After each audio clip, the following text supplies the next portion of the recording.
पिछले 6 trading sessions में लगातार एफआईआईज की जो बिकवाली आई है वो करीब 22,558 करोड़ की है। इस बिकवाली से अगर आप परेशान हैं तो धैर्य रखिए। जून का महीना आने वाला है और जून में यकीन मानिए ये रिवर्सल होने की पूरी उम्मीद है। 2 कारण इसके हैं। एक तो जून में इलेक्शन के रिजल्ट्स आ जाएंगे तो उससे पहले का जो ओवरहैंग है वो पूरी तरह से मार्केट पचा लेगा और उसके बियॉन्ड हम देखेंगे।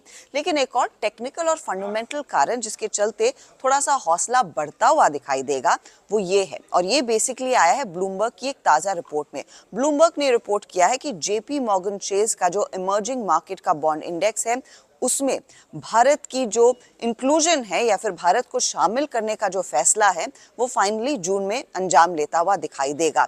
ध्यान रखिएगा, इस बात को सितंबर में जेपी मॉर्गन चेज ने ही खुद छेड़ा था। अब इसके मायने कई सारे हैं।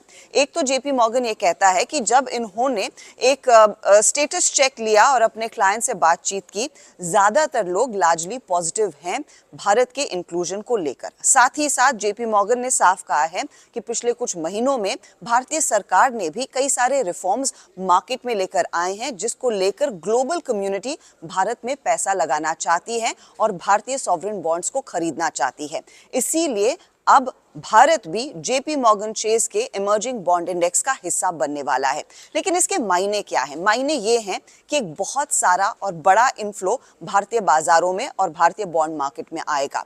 रिपोर्ट सजेस्ट करती हैं या फिर जेपी मॉर्गन का आकलन है करीब $20 बिलियन से $25 बिलियन, यानी कि $2.25 लाख करोड़ तक का फंड फ्लो इस इंक्लूजन से आता हुआ दिखाई देगा। सितंबर में दरअसल जब ये बात पिछले साल छिड़ी थी तब से लेकर अब तक करीब $8 बिलियन के भारतीय सॉवरेन बॉन्ड्स में वैसे भी इनफ्लोज आ चुके हैं।